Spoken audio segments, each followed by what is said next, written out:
Long before cities rose above the horizon, before the first seeds were planted, or the first myths were spoken around firelight, humans walked into a world alive with giants. It was a planet shaped not by machines or monuments, but by colossal mammals, towering birds, armored beasts, and predators so powerful their shadows commanded entire valleys. To the first humans, these animals were not relics of a forgotten age. They were neighbours, rivals, and sometimes lifelines. Their presence guided seasonal migrations, influenced early tools, and carved themselves into the earliest expressions of art and meaning. This is the story of that ancient world, a world of vanished titans, and of the humans who first stepped into it, wide-eyed and vulnerable, yet destined to become the most transformative force the Earth had ever seen. The woolly mammoth. The Ice Age tundras stretched endlessly under a pale frozen sky, a vast landscape of wind-swept grasses, frozen lakes, and scattered shrubs that seemed to extend to the horizon. In this harsh, unforgiving world, one of the most iconic giants roamed the woolly mammoth, Mammothus primigenius. Towering at up to 13 feet tall at the shoulder and weighing as much as 10 tons, these magnificent creatures were living testaments to nature's ability to craft organisms capable of thriving in extreme conditions. A dense coat of long, coarse hair enveloped their massive bodies, layered atop thick fat deposits, which provided insulation against Arctic winds that could plunge to unimaginable lows. Their tusks, sweeping in dramatic arcs that sometimes exceeded 15 feet, were not mere appendages. They were tools, weapons, and instruments of survival. They stripped bark from trees, dug beneath snowdrifts to reach hidden vegetation, and in the hands of nature became weapons of defense against predators or rival males during mating confrontations. To the first humans who encountered them, the woolly mammoth must have been both a marvel and a terror, creatures that seemed to belong as much to myth as to reality. The mammoth's anatomy was a reflection of the Ice Age itself. Every muscle, tendon, and tusk had evolved to withstand cold and scarcity. Massive shoulder muscles supported the weight of their heads and tusks, allowing them to push through deep snow and ice. Their feet, wide and padded, acted as natural snowshoes, distributing weight across soft tundra and preventing them from sinking into the frozen mud. Herds, typically led by a matriarch, moved with incredible coordination, navigating over vast distances in search of grazing grounds. Females led the young to shelter and safety, while mature bulls roamed the periphery, competing for access to mates through displays of strength and tusk-locking duels.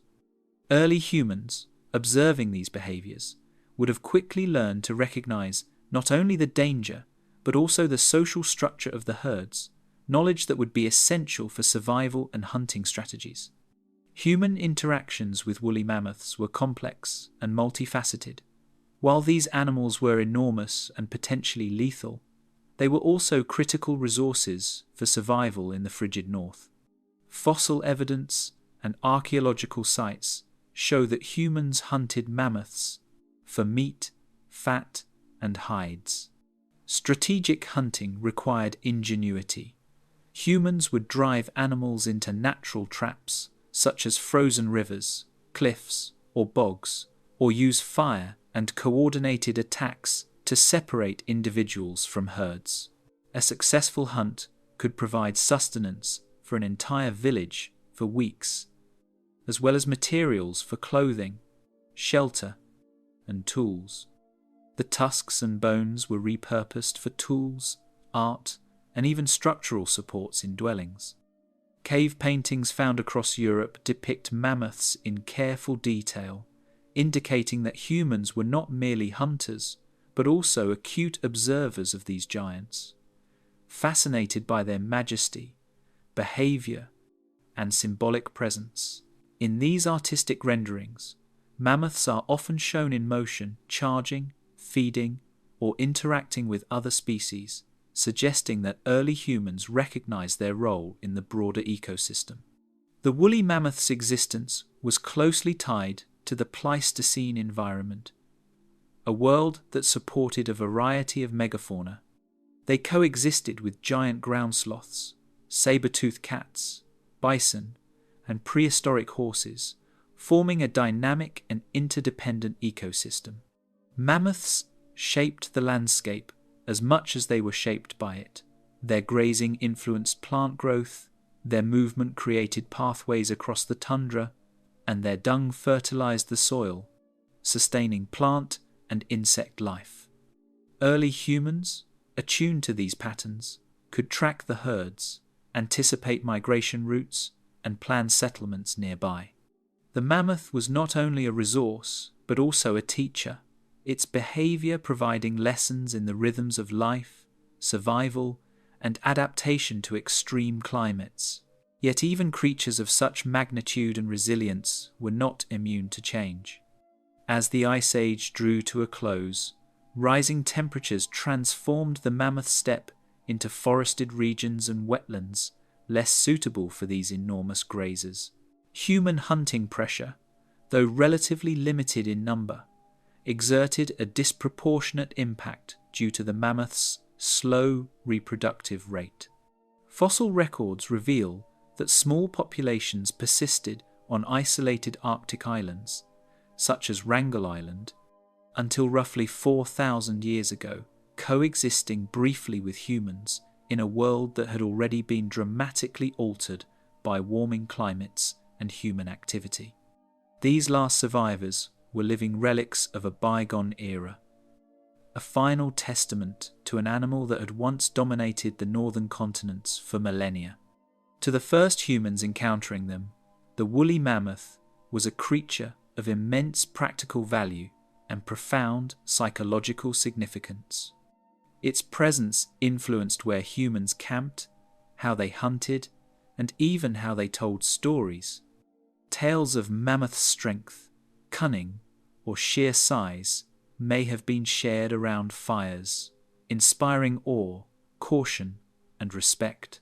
Its disappearance marked not only the loss of a critical food source, but also the vanishing of a species that had defined landscapes, ecosystems, and human imagination for tens of thousands of years.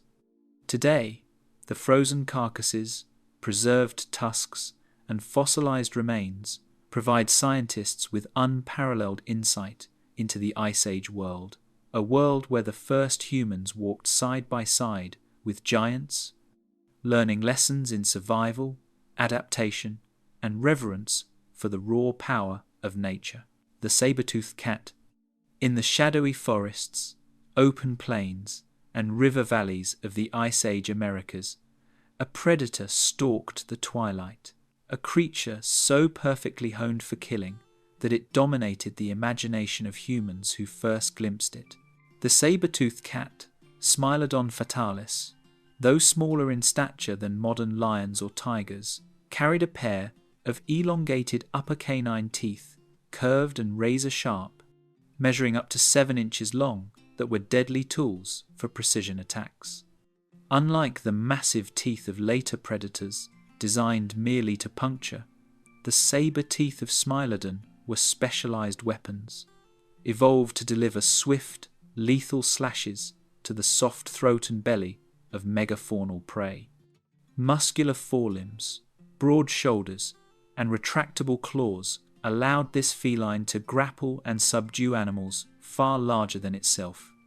To the first humans encountering Smilodon, these cats would have appeared as shadows made flesh silent, efficient, and terrifying. Moving like living spectres through forests and grasslands, eyes glowing in the dim light, muscles rippling with lethal intent, the saber-toothed cat was a master of ambush, relying not on endurance or long chases, but on stealth, power, and precision. It inhabited areas rich in prey. Herds of bison, young mammoths, camels, ground sloths, and other large mammals of the Pleistocene. Its hunting strategy was built around patience and teamwork, though evidence suggests Smilodon often hunted in pairs or small family groups rather than large prides. From concealed vantage points, it would wait for the right moment to pounce, springing with devastating force. The forelimbs gripped, held, and immobilized the prey, while the elongated canines delivered a swift, fatal bite. Early humans observing such feats would have been struck not only by the animal's efficiency, but also by the terrifying elegance of its predatory skills, a reminder that the natural world favored cunning as much as raw strength. Fossil evidence, including preserved bones, skeletal pathologies, and bite marks, tells a story of both violence and survival. Smilodon often preyed on animals heavier than itself, but injuries found on fossils suggest it could also survive wounds inflicted during hunting attempts, demonstrating resilience and tenacity. To humans, direct encounters were dangerous, and avoiding these predators would have been as vital as hunting for food. There is evidence that humans may have observed and learned from saber-toothed cats' hunting patterns, timing their own hunts to avoid competition, or even scavenging from carcasses felled by these fearsome hunters. Some anthropologists suggest that early humans may have used fire, traps, or coordinated group strategies to mitigate the risk, showing that human survival often depended on keen observation and adaptation. Beyond its lethal efficiency, Smilodon also had a profound ecological impact. As an apex predator, it maintained balance within its environment, culling weaker or sick individuals and shaping herbivore populations.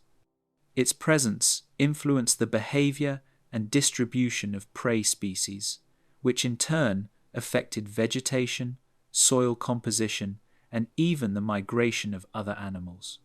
Humans entering this world would have found themselves in a delicate web of predator-prey relationships, where every movement could mean life or death.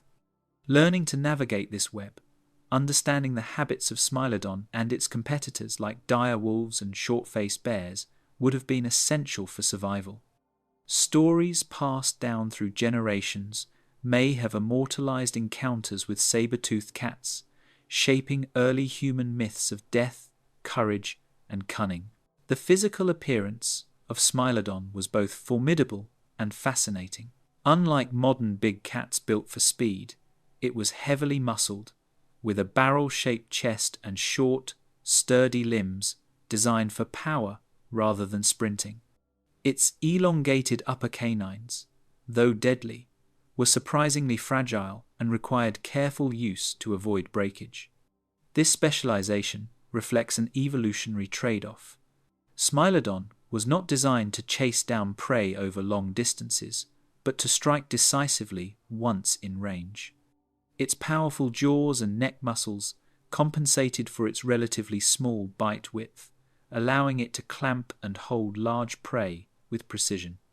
Early humans, witnessing even glimpses of these creatures, would have been acutely aware of the risks inherent in crossing their paths. Human interactions with Smilodon were complex and indirect.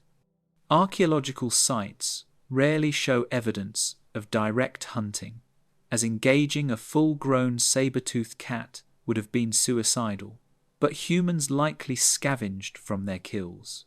Bones of megafauna show signs of both predator and human modification, indicating that humans exploited the ecological dominance of these cats for their own survival. Some paleontologists even suggest that early humans may have observed, learned from, and respected Smilodon as both a threat and a teacher in the art of hunting and survival. Its very existence demanded that humans innovate, coordinate, and adapt, fostering early social structures and problem-solving skills that would prove essential for the species' long-term survival. The extinction of Smilodon coincides with the end of the last ice age, roughly 10,000 years ago. Though regional variations exist, climate change altered ecosystems, reducing the abundance of large prey species, while human populations and hunting pressure increased. This combination of environmental stresses proved too great for a predator specialized for big game hunting. The disappearance of Smilodon, along with other apex predators like direwolves and short-faced bears, triggered cascading effects across ecosystems. Large herbivore populations fluctuated without natural predators, vegetation changed, and the delicate balance of Pleistocene ecosystems shifted irrevocably. For early humans, these changes required adaptation, new hunting strategies, new knowledge of prey behaviors, and new ways of interacting with the natural world. In many ways, Smilodon left a legacy that transcends extinction. Fossils, beautifully preserved in tar pits and sediment, allow scientists to reconstruct anatomy, behavior, and ecology with remarkable detail. Its powerful, elegant form continues to captivate our imagination, inspiring books, documentaries, and scientific inquiry alike.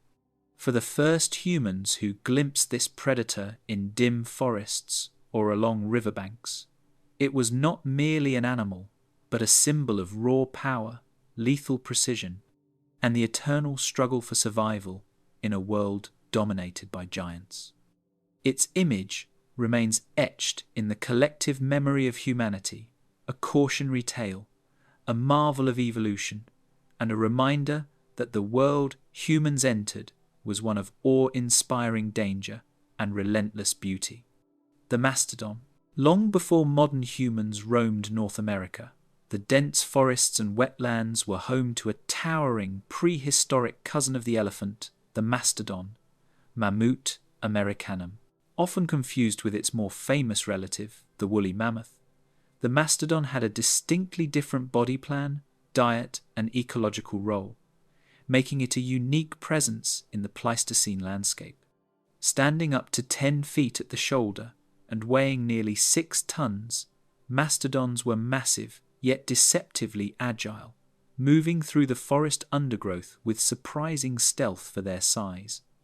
Unlike mammoths, which grazed primarily on grasses and tundra vegetation, mastodons were browsers, feeding on leaves, twigs, shrubs, and fruits from the dense forests they called home. Their conical, ridged molars were perfectly adapted to grind tough, woody plants, while long, curved tusks served multiple purposes, digging through soil for roots, stripping bark from trees, and engaging in occasional combat with rivals or predators. To the first humans who encountered them, mastodons were awe-inspiring embodiments of strength, patience, and the intricate balance of forest ecosystems. The mastodon's habitat was as much a part of its identity as its enormous frame, thriving in swampy river valleys, wetlands, and deciduous forests. These creatures shaped the environment as they moved through it. Their foraging habits altered the landscape, opening up paths, knocking down small trees, and creating clearings that allowed light to reach the forest floor. These clearings, in turn, supported diverse plant and animal communities, highlighting the mastodon's role as both engineer and keystone species. Early humans, following the subtle signs of mastodon activity, broken branches, overturned logs, and dung, would have recognized patterns in their movement and feeding. Tracking these giant herbivores required patience, careful observation, and a deep understanding of forest ecology, skills that were essential for survival in a land of predators and giant prey. Mastodons, while not predators themselves, were formidable opponents for any creature that dared approach. A single swing of a tusk could fell a predator or inflict serious injury, and their sheer size deterred most carnivores from attacking healthy adults. Even the saber-tooth cats, or packs of dire wolves, that roamed Pleistocene forests had to carefully consider their approach, often targeting young, sick, or isolated individuals. Early humans, learning these dynamics through observation and trial and error, would have understood that hunting a mastodon required immense planning, collaboration, and courage. Evidence from archaeological sites suggests that humans utilized a combination of natural traps, ambush tactics, and coordinated group strategies to bring down these colossal animals. While dangerous, the reward was equally monumental. Vast quantities of meat, fat, hide, and bone, sufficient to support a community for extended periods. Human encounters with mastodons left a profound mark on early culture. Cave and rock art depicting these creatures, along with the bones and tusks fashioned into tools and ceremonial objects, indicate that mastodons were not merely prey, but symbols of power and endurance. Stories of giant, forest-dwelling beasts may have been passed orally for generations, inspiring caution, respect, and perhaps even spiritual reverence. Unlike smaller prey, the mastodon demanded that humans think on a larger scale, collaborate in hunting efforts, and adapt their tools and strategies to match the challenge. The interaction was not simply physical but intellectual, a test of ingenuity and foresight, forging early human social cohesion and cultural identity. Fossil evidence provides extraordinary insight into mastodon life. Well-preserved skeletons, sometimes with traces of flesh and tusks, reveal not only anatomy but behavior. Injuries on bones, healed fractures, and bite marks suggest interactions with predators and conspecifics, offering a glimpse into the daily struggles of these enormous herbivores. Fossilized footprints and trackways allow scientists to reconstruct herd behavior, migration patterns, and habitat use.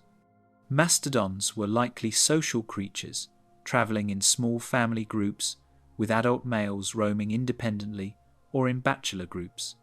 The social structure, though less complex than that of mammoths, would have influenced human strategies for tracking and hunting these animals.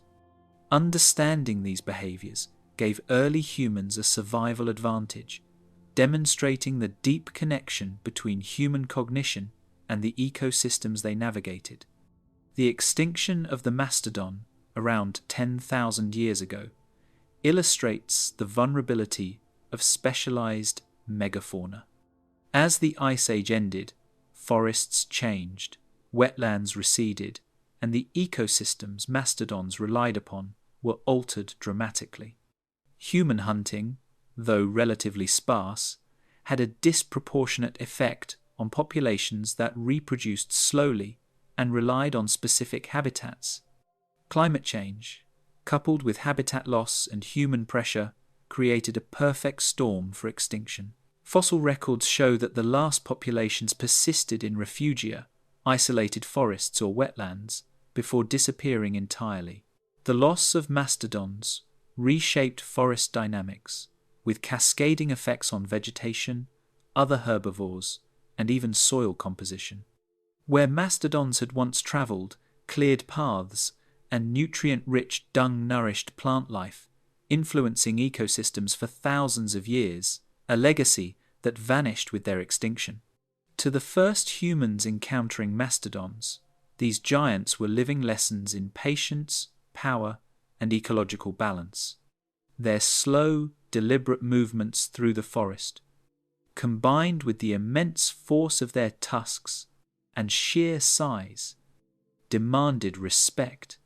Early humans learned to read subtle signs, the sound of breaking branches, the flattened vegetation along a herd's path, or the deep impressions left in soft mud. Tracking mastodons was not merely a means to an end, but a form of engagement with a living ecosystem, an early form of environmental literacy born of necessity. Each encounter offered knowledge, cautionary experience, and sometimes life or death stakes. The mastodon was a teacher, a challenge, and, ultimately, a reflection of the intricate web of life humans were learning to navigate. The mastodons are remembered primarily through their bones, tusks, and the occasional preserved carcass in peat bogs or tar pits. But even in their absence, they continue to inform our understanding of the Pleistocene world. For scientists and enthusiasts alike, these creatures embody a vanished era of megafauna, where enormous herbivores shaped landscapes as much as predators ruled the plains. For the first humans, encountering the mastodon was a transformative experience, shaping hunting practices, survival strategies, and cultural expression. In their massive, lumbering form, mastodons represented the immense challenges of life in Ice Age North America, a world where humans were learning, adapting, and emerging as master strategists in a land ruled by giants. The giant ground sloth. Long before modern humans traversed the Americas, enormous, lumbering creatures inhabited the forests, grasslands, and river valleys of the continent. Among them, the giant ground sloth, particularly species like Megatherium americanum in South America and Erematherium further north, stood as one of the most imposing herbivores of the Ice Age. Towering over humans at up to 20 feet, when standing on their hind legs and weighing several tons, these colossal mammals were slow-moving but profoundly powerful, with massive claws capable of stripping branches, digging for roots, or defending themselves against predators. Covered in coarse, shaggy hair and sporting thick, muscular limbs, the ground sloth was an emblem of strength, resilience, and the extraordinary diversity of Pleistocene megafauna.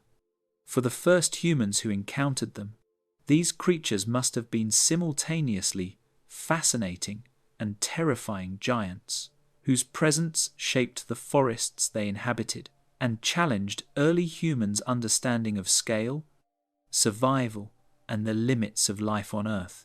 The giant ground sloth's anatomy was a marvel of adaptation. Unlike arboreal sloths of today, these terrestrial giants were built for strength rather than speed.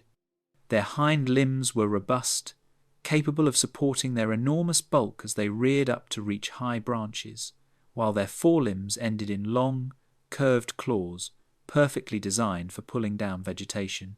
This powerful build allowed them to access food sources unreachable by other herbivores, making them dominant in their ecological niche.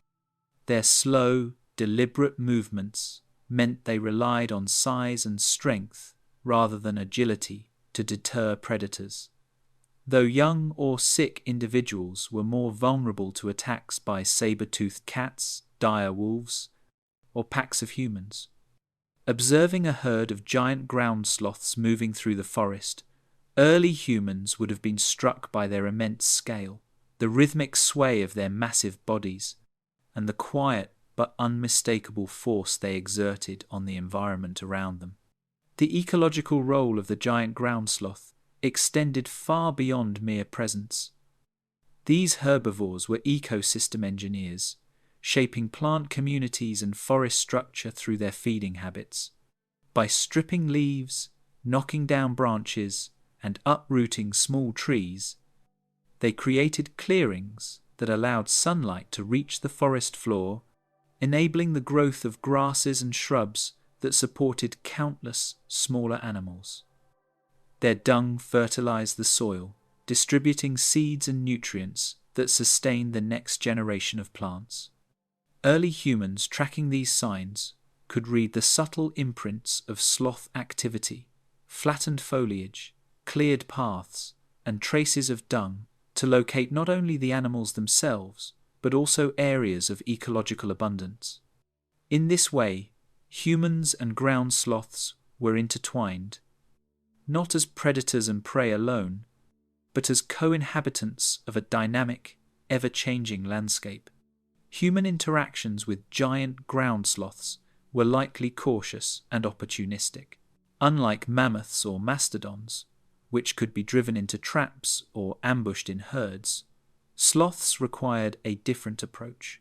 Their slow speed made them vulnerable, yet their strength and formidable claws posed significant risk.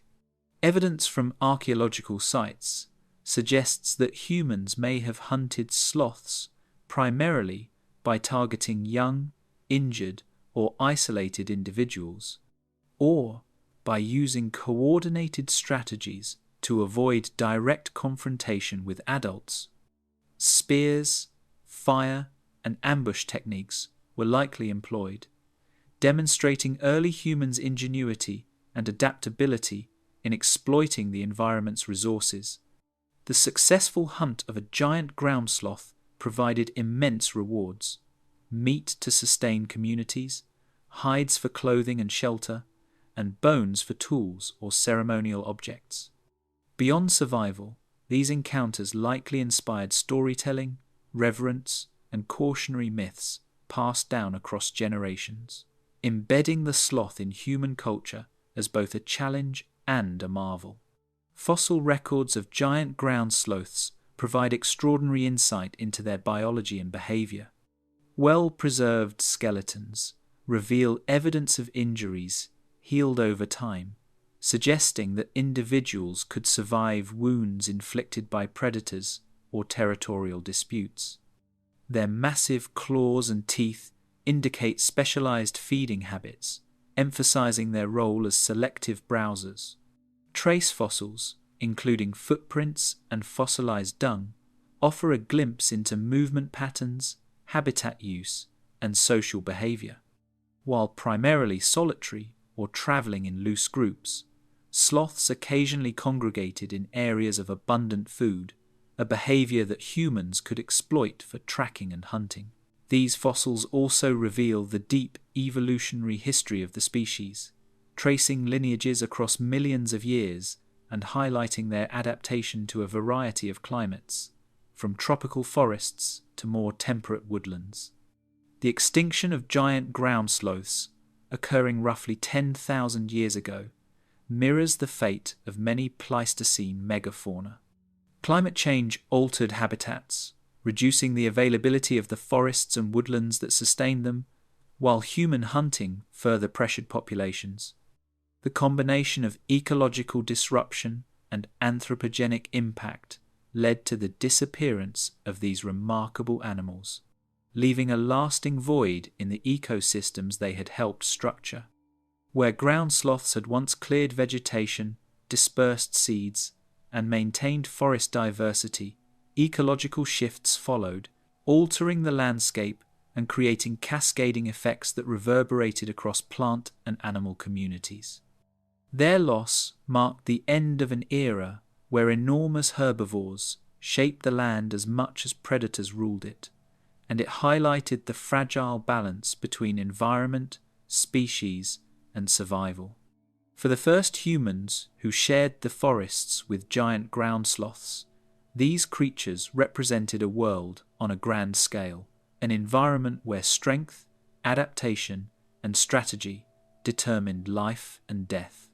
Observing them, early humans learned about patience, the consequences of underestimating size and power, and the importance of environmental awareness.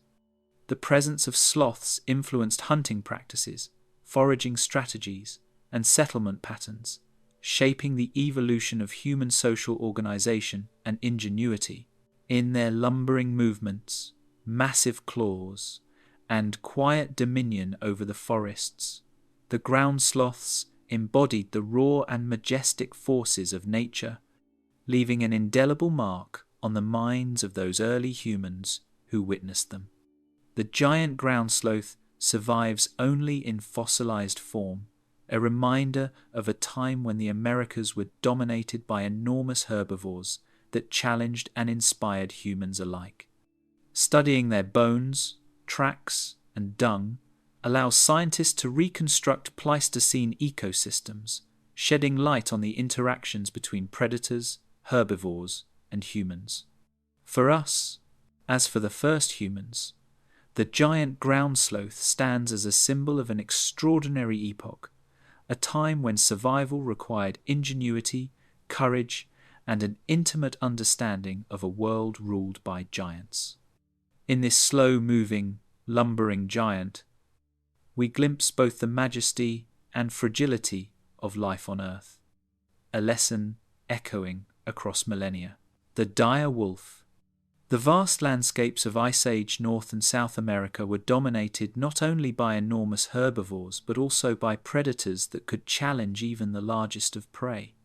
Among the most iconic of these was the dire wolf, Canis dirus, a species that has captured the imagination of humans for centuries. Larger and more robust than modern grey wolves, dire wolves stood about 3 feet tall at the shoulder and could weigh up to 150 pounds, with powerful jaws capable of exerting immense bite force. Their teeth were large, thick, and designed for crushing bone, enabling them to consume nearly every part of their prey. To the first humans encountering these apex predators, dire wolves would have been both terrifying and fascinating. A relentless hunter whose presence shaped the behavior, strategy, and even the very settlements of early human communities. Dire wolves were built for endurance, teamwork, and efficiency. Unlike solitary predators, they hunted in packs, coordinating attacks to bring down prey far larger than an individual wolf could manage. Herds of horses, bison, and young mammoths or mastodons were their primary targets, and the strategies they employed suggest remarkable intelligence and social organization.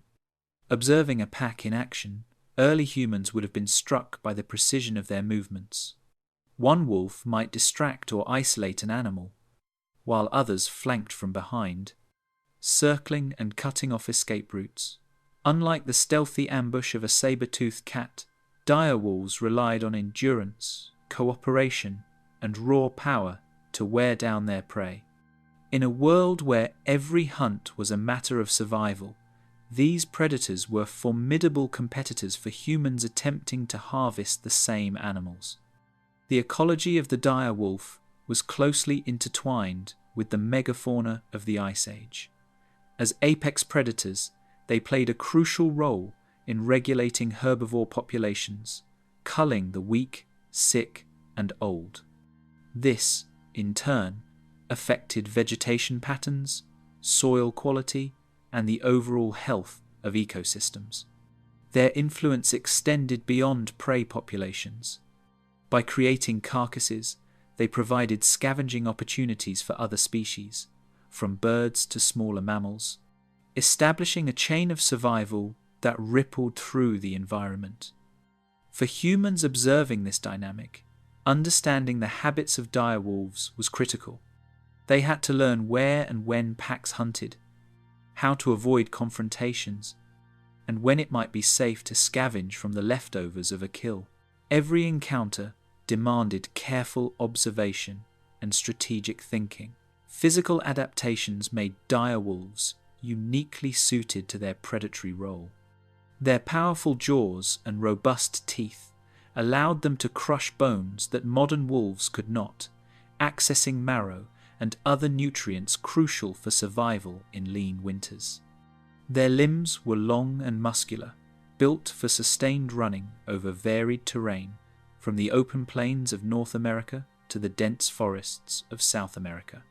Their keen senses of smell, sight, and hearing gave them the advantage in tracking prey over long distances. Unlike modern wolves, dire wolves were less specialized for speed and more for stamina and pack coordination, emphasizing the cooperative nature of their hunting strategies. Early humans would have quickly recognized the danger posed by these predators, not only in direct encounters, but also in the threat they posed to hunting grounds, camps, and livestock. Human interactions with dire wolves were primarily indirect but highly consequential. Direct confrontation with a full-grown pack would have been suicidal, yet humans learned to coexist, adapt, and exploit the environment alongside these predators. Archaeological evidence suggests that humans scavenged from dire wolf kills, timing their approaches to avoid the most dangerous individuals. In some cases, humans may have used fire, noise, or group tactics to deter wolves from valuable prey. Over time, these experiences likely influenced human cultural practices, including storytelling, ritual, and cautionary tales that emphasize the danger and intelligence of wolves. The direwolf became more than a predator. It was a teacher, illustrating the importance of cooperation, observation, and strategy in a harsh world. Fossil evidence paints a vivid picture of dire wolf life. La Brea tar pits in California have preserved thousands of specimens, revealing injuries, healed fractures, and bite marks that shed light on their social behavior, hunting practices, and interactions with both prey and conspecifics. Patterns in skeletal remains suggest pack hierarchy, social care for injured individuals, and occasional territorial disputes with other predators. Comparisons with modern wolves indicate that dire wolves may have been less nomadic, occupying defined territories rich in prey. Early humans navigating these territories would have needed to recognize the subtle signs of wolf activity tracks, partially consumed carcasses, and scent markers to ensure both safety and survival. The extinction of the dire wolf, roughly 10,000 years ago, coincided with the end of the last ice age. The decline of large herbivores, due to climate change and human hunting, removed the primary food sources for these apex predators. Unlike more adaptable species, dire wolves were highly specialized for hunting megafauna, and the disappearance of their prey created cascading ecological consequences. Their extinction disrupted predator-prey dynamics, opening niches for smaller, more adaptable carnivores and reshaping the structure of Pleistocene ecosystems. For early humans, this shift may have reduced the threat posed by large packs of wolves, but also altered hunting opportunities, forcing adaptation to new prey and changing ecological landscapes. In the eyes of the first humans, dire wolves were both terrifying and instructive. Observing their hunts, learning to avoid or exploit their behavior, and navigating the world alongside such predators helped shape early human cognition, strategy, and culture. They symbolized the raw, unforgiving forces of nature, relentless, intelligent, and unyielding. In their absence today, we study them through fossilized bones, footprints, and tar-preserved remains. But the lessons they imparted persist. Cooperation, vigilance, and adaptation are essential for survival in a world dominated by giants. For humans who first crossed paths with dire wolves, these creatures were not merely animals, they were formidable forces, teachers of caution, and enduring icons of the Pleistocene wild. The cave lion. Beneath the shadowed cliffs, frozen valleys, and open plains of Pleistocene, Europe and Asia roamed one of the most majestic predators ever encountered by humans, the cave lion, Panthera spelaea. Larger than the modern African lion, this feline could weigh up to 700 pounds and stretch over 11 feet from nose to tail, dominating its environment with both size and presence. Unlike modern lions that hunt in coordinated prides, cave lions appear to have lived in loosely organized social structures, their immense power and stamina allowing them to take down prey far larger than themselves. To the first humans who crossed their paths, cave lions were living embodiments of danger, beauty, and raw strength. A creature whose sheer scale demanded awe and respect. Cave lions were apex predators, shaping the ecosystems they inhabited. Their diet primarily consisted of large herbivores, bison, reindeer, horses, and even young mammoths or mastodons. They relied on a combination of stealth, ambush, and brute strength, using their powerful forelimbs to wrestle prey to the ground while delivering fatal bites to the neck or throat. Unlike the saber-tooth cats, whose elongated canines specialized them for precise killing. Cave lions used raw power and muscular jaws to subdue prey efficiently. Observing these predators from a safe distance, early humans would have been struck by the precision and timing of their attacks, the silent, fluid grace of a creature that could bring down animals many times its own size. These encounters were not just dangerous, they were formative, teaching early humans the perils and rhythms of the natural world. The habitat of the cave lion was diverse, spanning frigid tundras, open plains, and lightly forested regions. This versatility allowed them to follow migratory herbivores across vast distances, ensuring a steady supply of prey year-round. Their large paws and muscular limbs were adapted to traverse snow, frozen ground, and soft tundra, while thick fur protected them from harsh winters. Cave lions often used natural shelters such as caves, rock outcrops, or dense vegetation for resting, rearing young, or stalking prey. Early humans, seeking shelter and survival, would have inevitably crossed paths with these predators, leading to encounters that were both dangerous and instructive. The presence of cave lions influenced where humans camped, hunted, and travelled, requiring constant vigilance and adaptation to coexist in the same landscapes.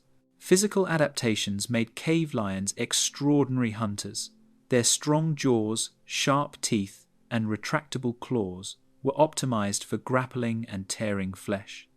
Powerful shoulders and forelimbs allowed them to wrestle struggling prey into submission, while their muscular hind legs enabled sudden bursts of speed to ambush targets.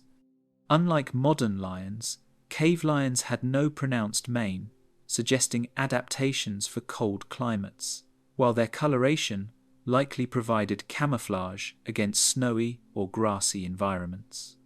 Early humans observing these traits would have noted their significance. The cave lion was built for efficiency, combining strength, stealth, and precision in a deadly combination that few creatures could match. Interactions between humans and cave lions were primarily cautious and observational, though evidence suggests opportunistic hunting and scavenging occurred. Cave paintings, discovered in European caves, such as those at Chauvet and Lascaux, depict lions with remarkable accuracy, highlighting humans' fascination and reverence for these apex predators. The artistry suggests that humans not only feared these animals, but also recognized their symbolic significance as masters of the Pleistocene landscapes. Archaeological evidence indicates that humans may have scavenged from lion kills or targeted injured or young individuals, employing fire, traps, and group coordination to mitigate the dangers posed by such formidable predators. In this sense, cave lions influenced early human innovation, problem-solving, and cultural development. Cave lion fossils offer extraordinary insight into their biology and behavior. Skeletal remains, preserved fur, and trackways reveal information about their size, strength, and predatory strategies. Bite marks on herbivore fossils confirm their role in controlling megafauna populations, while healed injuries on lion skeletons suggest a social structure capable of support and resilience. Their presence influenced the movement and behavior of prey, creating dynamic interactions that shaped entire ecosystems.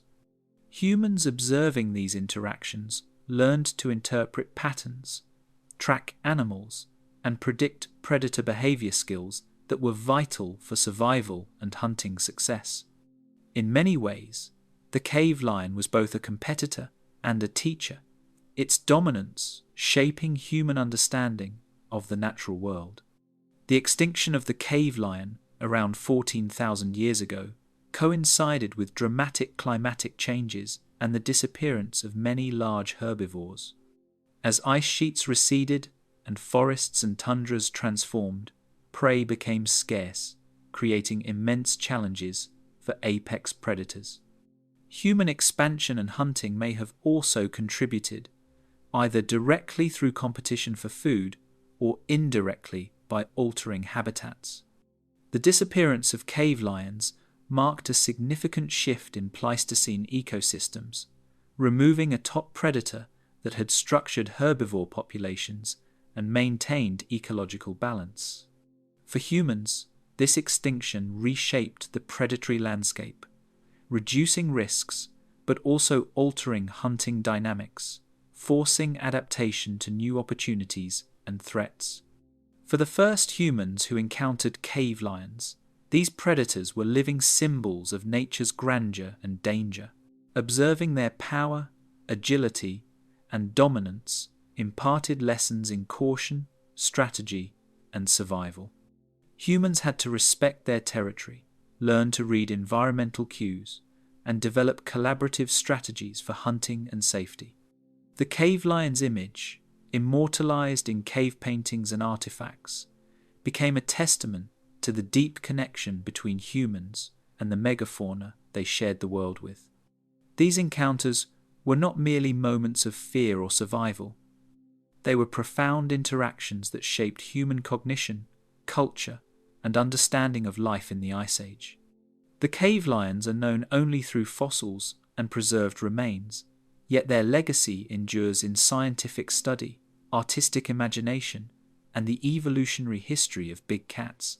For early humans, encountering these magnificent predators was a defining experience, blending danger, observation, and awe.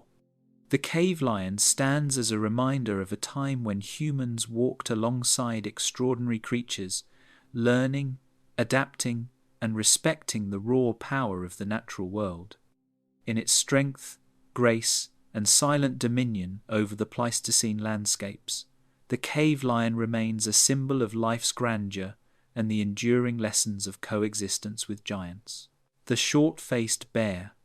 In the icy expanses and sprawling plains of Pleistocene North and South America, one of the most formidable carnivores ever to roam the continent was the short-faced bear, Arctodus simus. Towering over humans at more than 12 feet, when standing upright and weighing up to 2,500 pounds, this predator embodied both power and intimidation. Its name, derived from the unusually short muzzle relative to its massive skull, hints at its evolutionary adaptations for speed, strength, and predation.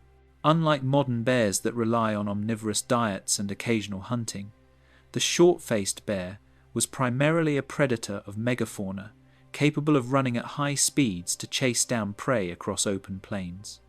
To the first humans who glimpsed these giants, they must have been terrifying visions, creatures whose size and sheer dominance demanded vigilance, respect, and awe. The anatomy of the short-faced bear was a marvel of evolutionary specialization. Long, muscular limbs, a deep chest, and a compact, powerful head made it both fast and strong, a combination rare among mammals of such enormous size. Unlike the lumbering giant sloths or mastodons, Arctodus could achieve bursts of speed sufficient to pursue large herbivores such as bison, camels, and even juvenile mammoths over short distances. Its bite force was immense, designed to crush bones and tear flesh with devastating efficiency. The forelimbs, armed with massive claws, could grapple, pin, and subdue prey, while its hindquarters and hips provided explosive power for sudden lunges. To an early human witnessing such a predator, even from a distance, the sight would have been awe-inspiring, an embodiment of raw power and precision that few other creatures could match in the Pleistocene world. The short-faced bear's ecological role was profound. As one of the apex predators of its era, it shaped the behavior, distribution, and survival strategies of herbivores and other carnivores alike. Herd animals constantly adapted their migration routes and vigilance in response to the hunting patterns of these bears. Dire wolves, saber-tooth cats, and other carnivores were forced to compete with Arctodus for prey, scavenging from its kills or avoiding confrontations entirely. Fossil evidence suggests that the short-faced bear often dominated carcasses, using its size to intimidate other predators and control valuable resources. Early humans entering this world would have quickly learned the dangers and opportunities presented by such dominance, observing patterns to avoid attacks or to exploit the bear's kills for scavenging a delicate balance of caution and ingenuity. Human interactions with short-faced bears were rare but significant. Direct confrontation with a fully grown individual was nearly suicidal, but early humans likely observed, respected, and occasionally scavenged from its kills. Archaeological sites reveal butchered bones with claw and bite marks, suggesting that humans may have opportunistically taken advantage of carcasses abandoned or forcibly left by these enormous predators. The presence of short-faced bears would have influenced settlement locations, hunting strategies, and human movement across the landscape. Fire, coordinated group tactics, and careful observation were essential tools in ensuring human survival alongside such a formidable predator. In many ways, encounters with Arctodus shaped early human cognition, social coordination, and cultural stories. Myths likely arose around the immense power and dominance of these creatures. Fossil evidence paints a vivid picture of the short-faced bear's life. Skeletal remains from sites across North and South America reveal long, powerful limbs, robust teeth, and evidence of healed injuries, indicating a life of hunting, competition, and survival. Trackways and footprints suggest that, unlike many modern bears, Arctodus roamed vast territories, using its endurance and speed to cover large distances in search of prey. Analysis of bone chemistry indicates a diet heavily reliant on large herbivores, confirming its role as a top predator rather than a scavenger or omnivore. For early humans observing these behaviors, the bear's movements, hunting patterns, and feeding habits provided lessons in survival, emphasizing the importance of timing, strategy, and environmental awareness. The extinction of the short-faced bear around 11,000 years ago was part of a broader megafaunal collapse. Climate change transformed landscapes, altering forests, plains, and river systems that Arctodus depended upon. The decline of large herbivores reduced the bear's food supply, while human expansion, hunting, and habitat disturbance further pressured populations. Unlike smaller or more adaptable carnivores, the short-faced bear's specialization for large prey made survival increasingly difficult. Its disappearance marked a significant shift in Pleistocene predator-prey dynamics, removing one of the most powerful terrestrial predators and reshaping ecological interactions.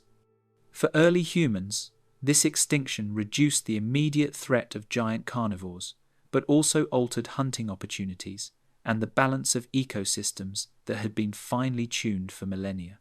For the humans who shared the landscape with Arctodus, the short-faced bear was both a source of fear and a teacher. Observing its hunting tactics, movements, and feeding behavior informed early human strategies for survival, from timing hunts to avoiding predation. Its enormous size and strength exemplified the extremes of adaptation in the Ice Age, illustrating the limits of predator capability and the importance of knowledge, vigilance, and coordination in survival. In myths, stories, and possibly rituals, the bear likely held a symbolic role, representing danger, power, and the unforgiving rhythms of life in the Pleistocene. The short-faced bear survives only in fossils, trackways, and scientific reconstructions.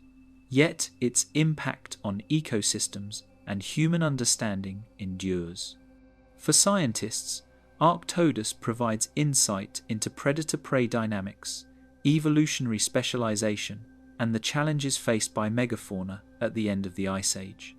For early humans, Encountering this predator was an unforgettable experience, shaping cognition, culture, and survival strategies. In its immense power, speed, and dominance, the short-faced bear stands as one of the most extraordinary creatures ever to roam the earth, a true titan of the Pleistocene, whose legacy continues to inspire awe and curiosity across millennia. The woolly rhinoceros. Amid the vast, windswept steppes and frozen tundras of Ice Age Europe and Northern Asia, a massive, armoured herbivore trudged across the landscape. The woolly rhinoceros, Coelodonta antiquitatis. Cloaked in a dense coat of long, shaggy hair to withstand temperatures plunging well below freezing, this formidable beast was one of the most iconic megafauna of the Pleistocene. Standing over 6 feet tall at the shoulder, with a massive body covered in thick skin and a pair of prominent curved horns, the woolly rhinoceros was both an imposing presence and a vital component of the frigid ecosystems it inhabited. To the first humans who encountered it, the woolly rhinoceros represented both sustenance and danger, a living fortress of muscle and horn that demanded respect, careful observation, and strategic planning. The anatomy of the woolly rhinoceros was uniquely adapted to the harsh Ice Age climate. Its long, thick coat insulated against extreme cold, while a robust body and short legs enabled stability on icy and uneven terrain.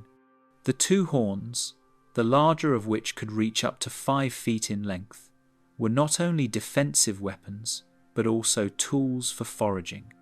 The rhino could sweep away snow to access buried vegetation or strip bark from trees in search of nutrients during lean winters. Its massive head and strong jaw allowed it to graze on tough grasses, shrubs, and low-lying plants, which formed the bulk of its diet. For early humans encountering the woolly rhinoceros, the animal's size, strength, and defensive capabilities would have made direct hunting a challenge, requiring ingenuity, patience, and cooperation to safely exploit this resource. The ecological role of the woolly rhinoceros extended far beyond its impressive stature. As a mega herbivore, it shaped the plant communities of the tundra and steppe, preventing overgrowth, maintaining open plains, and influencing the distribution of other species. By grazing selectively and trampling vegetation, the rhino created microhabitats that supported smaller mammals, birds, and insect populations. Its dung acted as fertilizer, nourishing the soil and dispersing seeds that ensured plant regeneration. Early humans tracking these giants would have been keenly aware of the signs of their passage: flattened grass, trampled shrubs, and the occasional wallow or feeding site. Observing these patterns allowed humans to locate rich grazing areas, follow seasonal movements, and exploit opportunities for hunting or scavenging without directly confronting the rhino's formidable defenses. Despite their size, woolly rhinoceroses could be vulnerable under certain circumstances. Like other Pleistocene megafauna, their survival depended on access to sufficient food and water. During harsh winters, weakened individuals could become targets not only for large predators like cave lions or short-faced bears, but also for early humans seeking sustenance. Archaeological evidence suggests that humans employed a variety of strategies to hunt or scavenge rhinos, including coordinated drives, pit traps, or ambushes using fire and distraction techniques. Even in these cases, humans approached with extreme caution. The rhino's massive horns, thick skin, and sheer force meant that a single defensive strike could be lethal. Learning to interact safely with such creatures required observation, skill, and careful planning lessons that would inform early human survival strategies across generations. Fossil evidence offers remarkable insight into the life and habits of the woolly rhinoceros. Well-preserved carcasses recovered from Siberian permafrost have revealed intact skin, hair, and even stomach contents, providing a vivid picture of diet, physiology, and adaptations. Skeletal remains show muscular builds and specialized horn structures that suggest the rhinos could fend off predators and rivals alike. Fossilized footprints and trackways indicate seasonal migrations and preferred habitats, reflecting a keen awareness of environmental conditions. Early humans observing these signs would have gained invaluable knowledge: where to find water, which grazing areas were frequented, and how to anticipate the movements of such massive animals. The woolly rhinoceros was not merely prey, it was an integral teacher in the early human understanding of the Pleistocene world. The extinction of the woolly rhinoceros around 10,000 years ago highlights the vulnerability of specialized megafauna. As the Ice Age ended, climate warming transformed the tundras and steppes into forests and wetlands, reducing the open habitats that the rhino depended upon. Human hunting pressure, although likely sporadic, may have further contributed to their decline, particularly in areas where rhinos were already stressed by environmental changes. The disappearance of the woolly rhinoceros had cascading effects on the ecosystem. Plant communities were altered, herbivore populations shifted, and predator-prey dynamics were reshaped. The loss of this keystone species exemplifies the fragile balance between climate, megafauna, and the evolving presence of humans in these ecosystems. For the first humans who shared the Ice Age steppes with woolly rhinoceroses, encounters with these giants were both perilous and instructive. Observing the rhino's movements, seasonal patterns, and defensive behaviors provided critical lessons in timing, strategy, and environmental awareness. Humans learned to respect the rhino's strength while exploiting opportunities safely, skills that reinforced cooperation, planning, and knowledge transmission within groups. Artistic representations of the woolly rhinoceros in cave paintings, such as those at Chauvet and Colebuaya, suggest that humans revered these animals not only as sources of sustenance, but also as symbols of endurance, power, and the frozen landscapes they navigated. The woolly rhinoceroses survive only as fossilized remains, permafrost-preserved carcasses, and scientific reconstructions. Yet their legacy endures in the lessons they impart about survival, adaptation, and the intricate relationships between humans and Ice Age megafauna. For early humans, the woolly rhinoceros was more than an animal. It was a formidable neighbor, a challenge to be respected, and a living testament to the resilience required to survive in a world dominated by giants. In its massive, armored body, long curved horns, and slow, deliberate movements, the woolly rhinoceros encapsulates the awe-inspiring majesty of Pleistocene ecosystems and the delicate balance that sustained life in the frozen steppes of the past. The Irish elk. Across the open plains, forests, and wetlands of Pleistocene, Europe, and Asia, an extraordinary herbivore roamed Megaloceros giganteus, more commonly known as the Irish elk. Despite its name, this giant deer was not confined to Ireland. Its range extended across Eurasia, from the British Isles to Siberia. Standing nearly 7 feet tall at the shoulder and weighing up to 1,500 pounds, the Irish elk was a breathtaking presence in the Ice Age landscapes. Its most striking feature was its enormous antlers, spanning up to 12 feet from tip to tip, making it one of the largest antlered animals to have ever lived. To the first humans who witnessed these giants, the Irish elk must have inspired awe, combining elegance and power in a way no other herbivore could, while simultaneously presenting formidable challenges for survival and hunting. The anatomy of the Irish elk was a masterpiece of evolutionary design. Its long legs allowed it to move swiftly across open terrain, evading predators with bursts of speed and agility. The antlers, while visually impressive, served multiple purposes beyond display. They were used in dominance contests during mating season, allowing males to establish hierarchy and access to mates. The elk's robust neck and powerful shoulders supported these massive structures, while strong digestive systems allowed it to process a variety of tough, fibrous plants, grasses, and shrubs.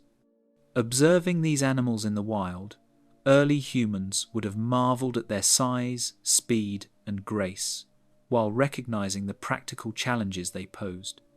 Hunting a fully grown Irish elk required skill, coordination, and an intimate understanding of the animal's behavior. The ecological role of the Irish elk was significant. As a large herbivore, it influenced vegetation patterns by grazing selectively and browsing on shrubs and young trees, helping maintain open habitats that supported diverse plant and animal communities. Its seasonal movements in search of food and water affected the distribution of other herbivores and predators alike. Predators such as cave lions, direwolves, and humans adapted their hunting strategies in response to the elk's behavior, particularly during the vulnerable mating season, when males were focused on competition rather than evasion. Fossilized tracks and remains suggest that Irish elks migrated over vast distances, creating trails that shaped the landscapes, dispersed seeds, and contributed to nutrient cycling, a living force shaping the ecosystems of Ice Age Europe and Asia. Human interactions with Irish elk were complex and strategic. Direct confrontation with a full-grown male carrying enormous antlers was extremely dangerous, requiring careful planning and group coordination. Archaeological evidence indicates that humans hunted these animals, targeting young, sick, or isolated individuals to minimize risk. But even in these cases, humans needed to understand herd dynamics, seasonal behavior, and environmental cues. Successful hunting required cooperation, ambush strategies, and an awareness of predators' patterns, emphasizing the sophistication of early human cognition and social organization.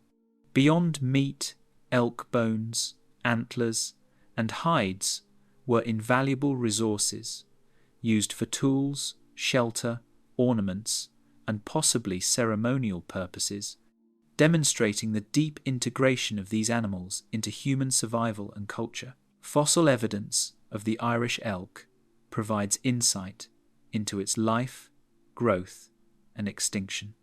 Skeletal remains, including exceptionally well-preserved skulls and antlers, reveal patterns of growth, sexual dimorphism, and signs of disease or injury.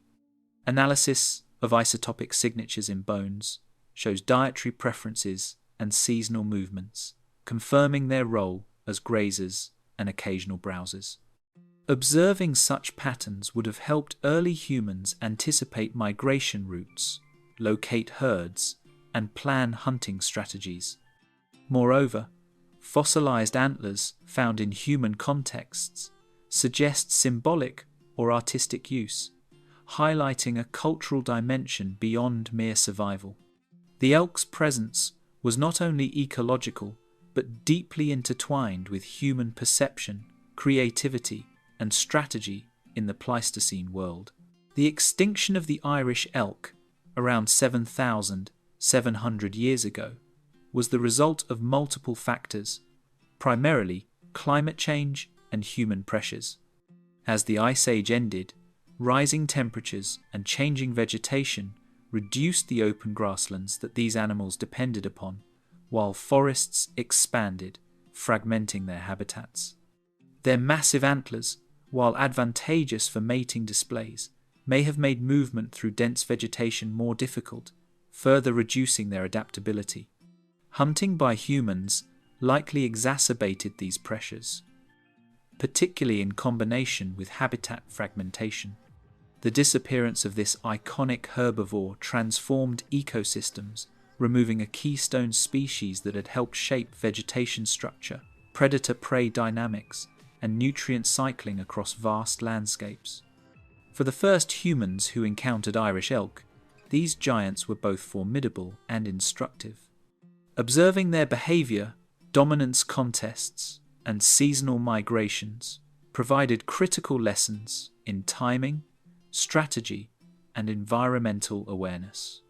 Hunting and resource utilization reinforced group coordination, communication, and problem-solving skills, while the elk's size and elegance likely inspired awe, artistic expression, and cultural significance.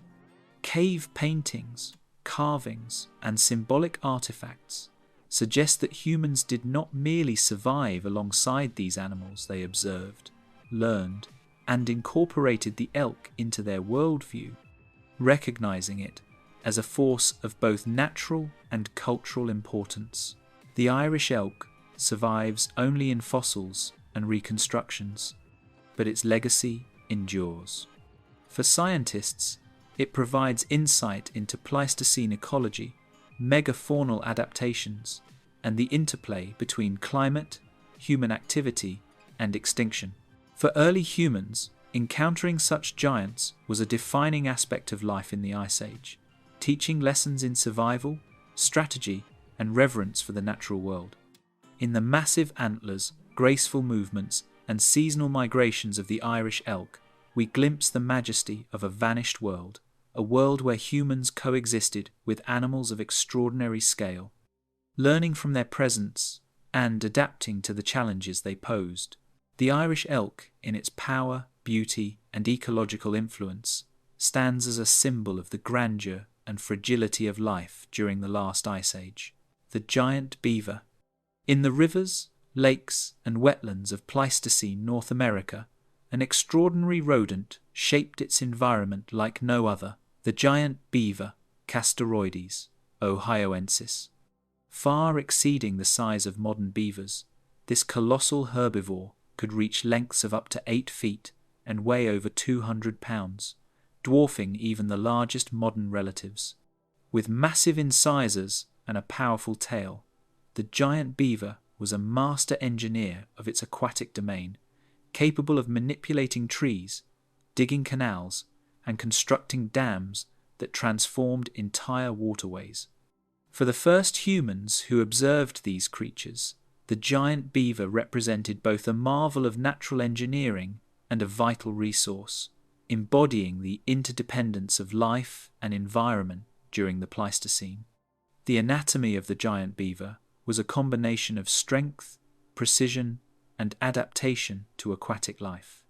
Its broad, paddle-like tail assisted in swimming and balance, while its large, chisel-shaped incisors could fell trees and strip bark with efficiency unparalleled among rodents. Its robust body allowed it to maneuver both in water and on land, enabling it to forage along riverbanks, transport branches, and build complex structures. The feet were partially webbed, granting it stability in water, and its dense fur insulated it against the cold of glacial meltwaters. Early humans would have been captivated by the giant beaver's combination of size, power, and intelligence. Observing its industrious behavior and the transformative impact it had on freshwater ecosystems. The ecological role of the giant beaver was profound. By felling trees, constructing lodges, and damming streams, it created wetland habitats that supported diverse communities of fish, amphibians, birds, and invertebrates. These modifications influenced water flow, sediment deposition, and nutrient cycling, turning slow-moving rivers into rich, productive ecosystems. Seasonal migrations and foraging patterns determined which areas were modified most heavily, creating a dynamic mosaic of wetland habitats that benefited numerous species. Early humans could capitalize on this ecological engineering by observing giant beaver activity. Dams concentrated fish, lodges provided shelter for waterfowl, and felled trees offered material for tools, firewood, or construction, demonstrating the intertwined fates of humans and these remarkable rodents. Interactions between humans and giant beavers were both cautious and opportunistic. Though not dangerous predators, their size and strength made direct capture challenging. Early humans likely hunted juveniles or opportunistically trapped individuals using water-based techniques. Archaeological evidence suggests that beaver teeth, bones, and hides were utilized for tools, ornamentation, and clothing. Observing their behavior and engineering feats provided critical insight into aquatic ecosystems, influencing human understanding of waterways, seasonal changes, and the availability of freshwater resources. The giant beaver exemplified a species whose influence extended beyond itself, shaping landscapes that humans would learn to exploit and navigate. Fossil evidence offers a rich portrait of the giant beaver's life and behavior. Skeletal remains reveal massive incisors, robust limb bones, and adaptations for aquatic locomotion. Analysis of wear patterns on teeth and jaw morphology indicates a diet primarily composed of bark, aquatic vegetation, and soft plant material. Fossilized lodges and dam remnants provide insight into construction techniques, social behavior, and habitat selection. By studying these remains, scientists have reconstructed the beaver's influence on water systems, its interactions with other species, and the strategies humans may have employed to coexist with or exploit it. For early humans, careful observation of the giant beaver's activity offered lessons in engineering, resource management, and the ecological relationships that underpin survival in a dynamic Ice Age landscape. The extinction of the giant beaver, roughly 10,000 years ago, reflects the combination of environmental change and human activity.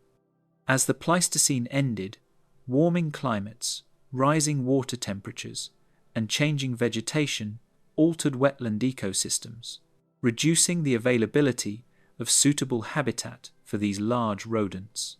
Concurrently, increased hunting pressure from humans may have contributed to population declines, especially in localized areas.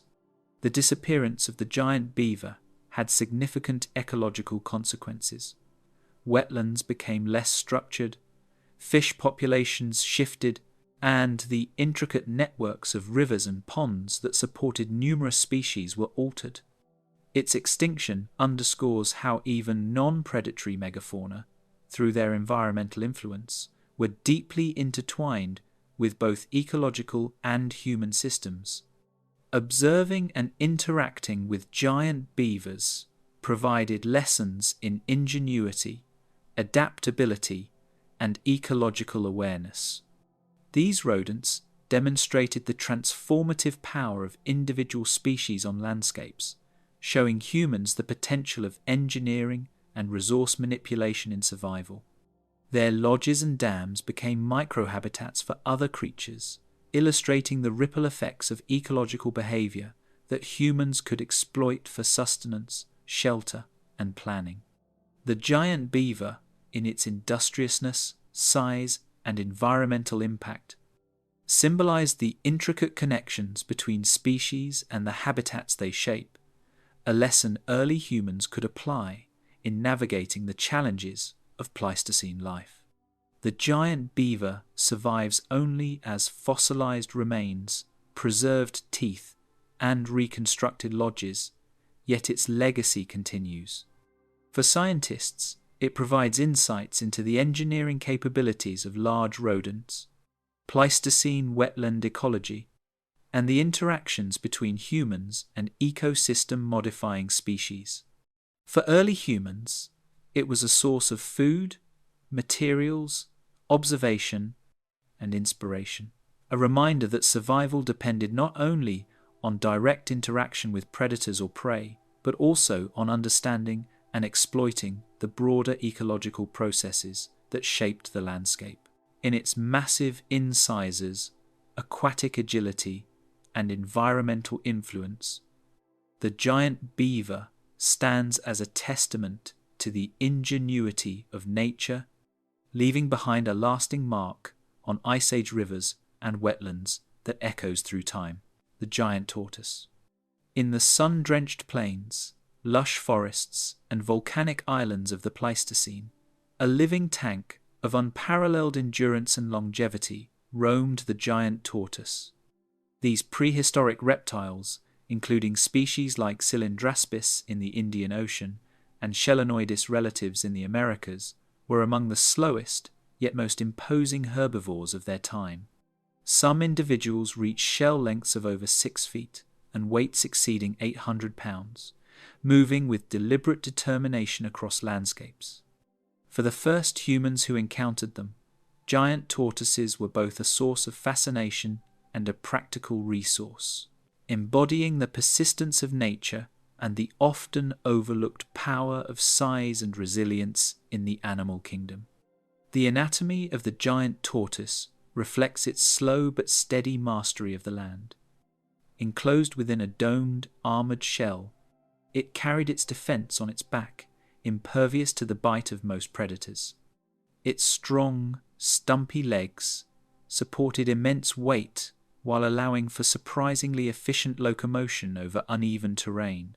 Its beaked mouth was perfectly adapted to stripping leaves, cacti, and tough vegetation, while its neck, in some species, extended to reach higher foliage. These tortoises were not fast movers, but their longevity, often exceeding a century, allowed them to persist across environmental cycles, grazing continuously and shaping the vegetation around them. Early humans observing these creatures would have noted not only their size and endurance, but also their ability to survive in habitats where other megafauna struggled. The ecological role of giant tortoises was profound and multifaceted. As herbivores, they influence plant communities by selective grazing, trampling vegetation, and dispersing seeds over wide areas. Their droppings enriched the soil, supporting plant growth and creating microhabitats for insects, small reptiles, and birds. On islands, where ecosystems were delicate and species interactions tightly constrained, giant tortoises acted as ecosystem engineers, shaping the very structure of vegetation and water distribution. Early humans would have recognized the importance of these slow-moving giants, using their presence to locate edible plants, freshwater sources, and predictable migration patterns, highlighting the interconnectedness of Pleistocene life. Human interactions with giant tortoises were both cautious and opportunistic. While these reptiles were slow and defenseless against humans with tools, their immense size made them a considerable undertaking to hunt.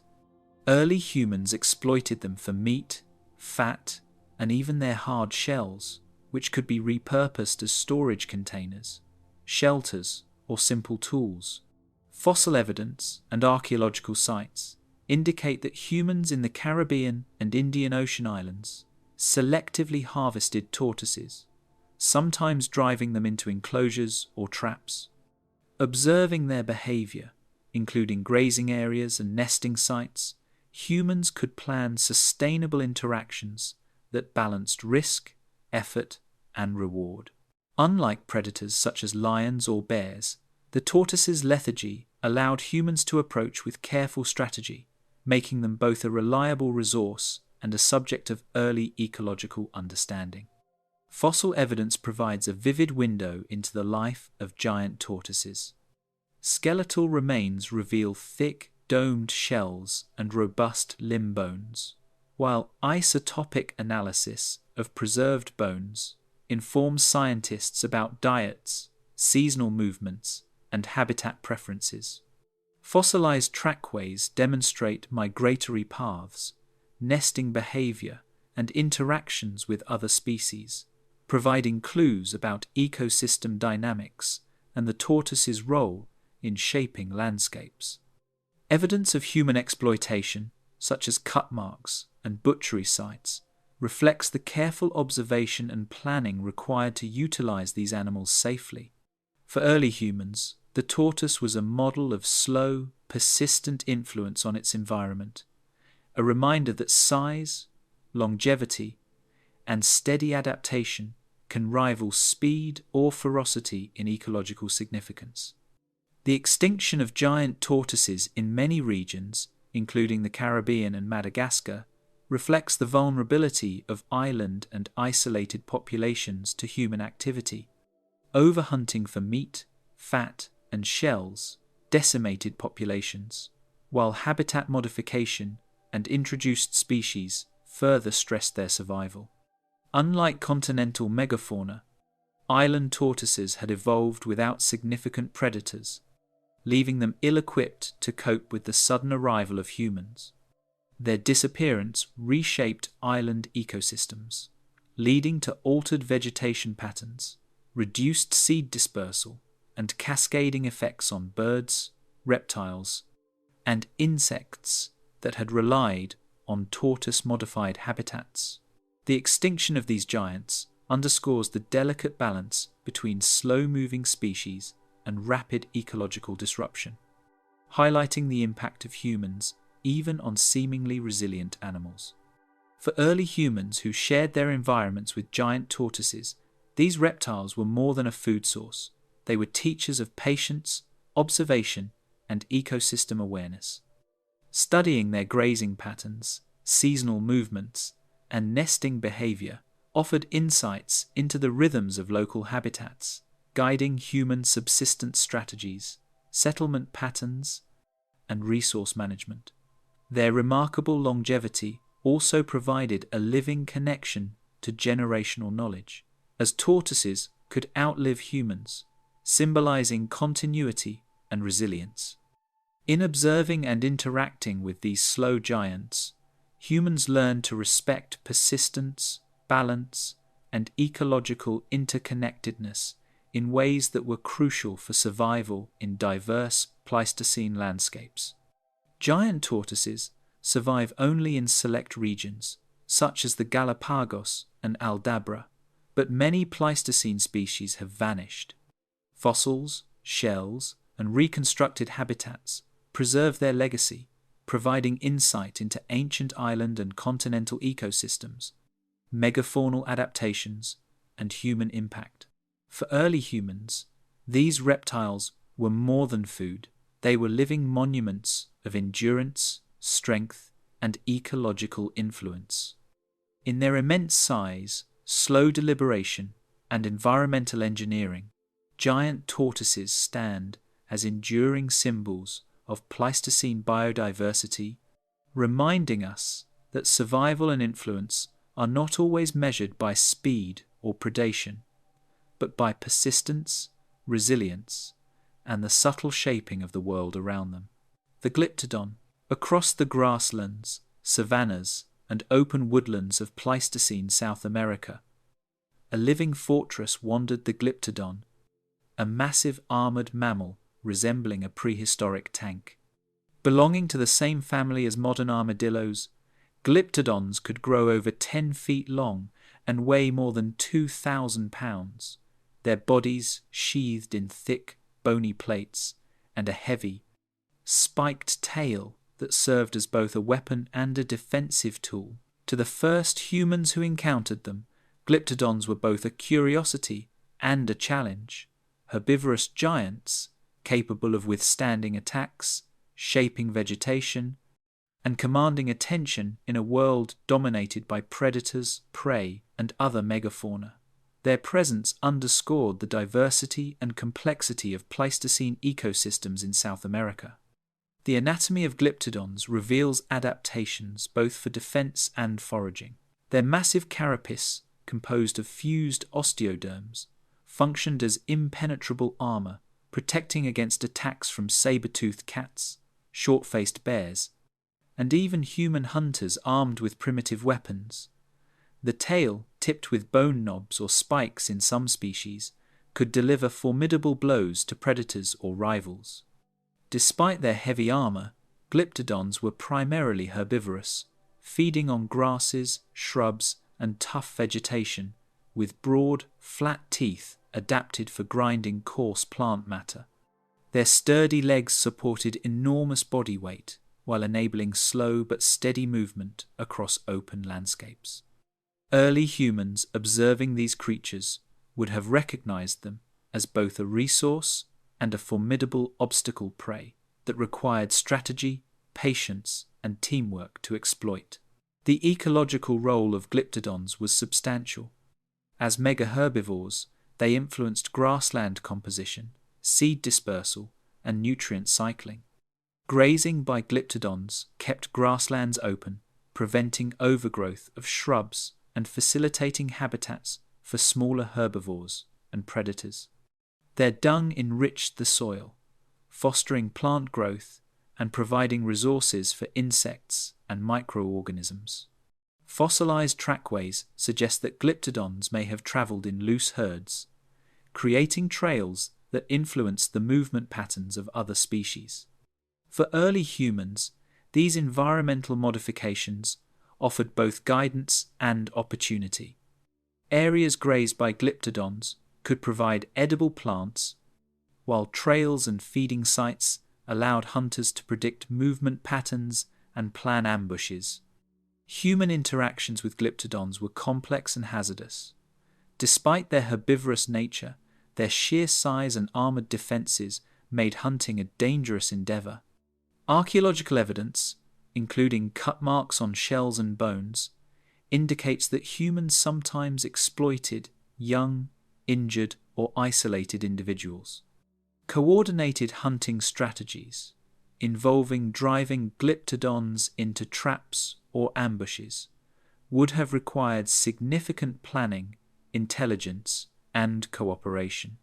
Beyond food, glyptodons provided resources such as bones for tools, shells for shelter or storage, and possibly inspiration for symbolic or ritualistic practices. Observing these armored giants helped humans develop ecological awareness, social coordination, and the ability to manage risk in the presence of megafauna capable of withstanding nearly any threat. Fossil evidence offers a rich window into glyptodon biology, behavior, and interactions with humans. Skeletal remains reveal the structure of the carapace, limb proportions, and dental adaptations, while isotopic analyses shed light on diet and habitat preference. Trackways and preserved burrows indicate movement patterns, herd behavior, and habitat selection. Sites with human artifacts demonstrate strategic hunting or scavenging and suggest cultural significance beyond mere sustenance. For early humans, learning from these fossils directly observed or through interactions meant understanding the balance of power, the importance of herd dynamics, and the necessity of planning and coordination when interacting with large, armored megafauna. The extinction of glyptodons, approximately 10,000 years ago, illustrates the vulnerability of even heavily armored species to rapid environmental and anthropogenic change. Climate warming, habitat transformation, and shifts in vegetation altered their food supply and distribution, while human hunting exerted additional pressure. The disappearance of glyptodons had significant ecological consequences. Grasslands experienced altered vegetation patterns, nutrient cycles changed, and predator-prey dynamics shifted as a major herbivore vanished from the landscape. Their extinction highlights the delicate equilibrium of Pleistocene ecosystems, emphasizing that no defense armor, size, or strength could guarantee survival against a combination of environmental stress and human ingenuity. For the first humans living alongside glyptodons, encounters were instructive, challenging, and formative. Observing these armored giants provided lessons in patience, planning, and understanding animal behavior. Hunting required strategic coordination, social cooperation, and respect for a creature whose defensive adaptations made it almost invincible to unprepared predators. Beyond practical lessons, glyptodons may have held symbolic significance, representing strength, endurance, and the formidable power of nature itself. Their presence shaped not only survival strategies, but also the early development of human cultural understanding of megafauna, inspiring caution, awe, and ingenuity. Glyptodons survive only as fossilized remains, reconstructed skeletons, and scientific models, yet their legacy endures. For paleontologists, they provide insights into megaherbivore ecology, armored adaptations, and interactions between humans and large Pleistocene mammals. For early humans, glyptodons were both adversaries and teachers, shaping survival strategies, social behavior, and environmental awareness. In their immense size, armored protection, and slow, deliberate movements across the South American plains, glyptodons remain enduring symbols of the Pleistocene, a testament to resilience, ecological influence, and the intricate dance between humans and the giants that once walked alongside them. The thylacine, Tasmanian tiger. In the dense forests, open woodlands, and grasslands of Pleistocene Australia, a creature of unparalleled cunning and adaptability, hunted under the cover of dusk, the thylacine, often referred to as the Tasmanian tiger due to its striking striped coat. Though it superficially resembled a wolf or large dog, the thylacine was a marsupial predator, a rare example of convergent evolution, where nature produced a carnivorous species with canine-like hunting traits, but distinctly marsupial biology. Adult thylacines measured about 6 feet from nose to tail tip, with muscular limbs, a stiff tail, and a large jaw capable of delivering lethal bites. For the first humans who saw them, thylacines were enigmatic hunters, blending stealth, intelligence, and efficiency in ways that reflected the subtle complexities of Pleistocene predation. The anatomy of the thylacine was perfectly suited for stalking and ambushing prey. Its long, slender body and flexible spine allowed it to move silently through dense undergrowth, while its large eyes and keen sense of smell enabled it to detect small mammals and birds at considerable distances. The jaw could open up to 120 degrees, an adaptation allowing it to capture and secure struggling prey. Unlike placental carnivores, thylacines carried their young in a forward-facing pouch, combining predatory skill with marsupial reproductive strategies. Early humans would have observed these traits carefully, noting the animal's hunting style, nocturnal habits, and preference for ambush over direct confrontation knowledge, essential for avoiding dangerous encounters or exploiting ecological opportunities. The ecological role of thylacines was both specialized and impactful. As apex predators of their ecosystems, they regulated populations of smaller mammals, birds, and reptiles, keeping prey species balanced and preventing overpopulation that could degrade vegetation. By targeting weak, sick, or isolated animals, thylacines indirectly promoted genetic health among prey populations. They competed with other predators, such as large monitor lizards, eagles, and, occasionally, humans, for resources. Their presence influenced prey behavior, leading to the development of early warning systems among smaller animals, the timing of foraging, and migration patterns. Early humans observing these dynamics would have gained valuable insight into predator-prey interactions, animal behavior, and ecosystem structure. Human interactions with thylacines were rare but significant. Their nocturnal habits, elusive nature, and speed made them difficult to hunt, yet humans did occasionally trap or kill them for food, fur, or cultural purposes. Evidence suggests that indigenous Australians may have encountered thylacines and incorporated them into oral traditions, recognizing their role as both predator and participant in ecological balance. Unlike encounters with megafauna such as mammoths or giant sloths, humans could approach thylacines with relative safety, learning patterns, dens, and hunting behaviors to either avoid conflict or exploit opportunities. Observing these creatures reinforced early human understanding of stealth, patience, and observation skills transferable to hunting, gathering, and survival in a diverse and often dangerous environment. Fossil and subfossil evidence provides detailed insight into thylacine biology, behavior, and human interaction.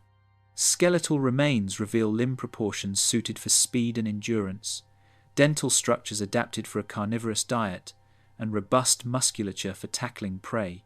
Trackways, dens, and preserved remains indicate territory size, social behavior, and activity patterns, including nocturnal hunting and denning strategies. Archaeological sites demonstrate human knowledge of thylacines, including their occasional use as food, fur, or symbolic reference. For early humans, understanding the subtle signals, movements, and environmental preferences of thylacines was a lesson in ecological awareness, predator psychology, and strategic interaction with a skilled carnivore. The extinction of the thylacine on mainland Australia occurred thousands of years before humans arrived in Tasmania, likely due to climate change, competition with dingoes, and environmental pressures. However, their disappearance from Tasmania in the 20th century reflects human impact directly. Hunting, habitat destruction, and introduced species drove the final populations to extinction. The loss of thylacines disrupted ecosystems, leading to shifts in prey populations, changes in predator-prey dynamics, and altered ecological balances in both forests and grasslands. Their extinction serves as a reminder that even elusive, intelligent, and adaptable predators are vulnerable to rapid environmental change and human activity, a lesson from the Pleistocene echoing into modern conservation challenges. The thylacine was more than just prey or predator. It was a teacher of subtlety, strategy, and observation. Its elusive movements, nocturnal hunting, and ability to avoid larger threats demonstrated the value of patience, timing, and careful study of animal behavior.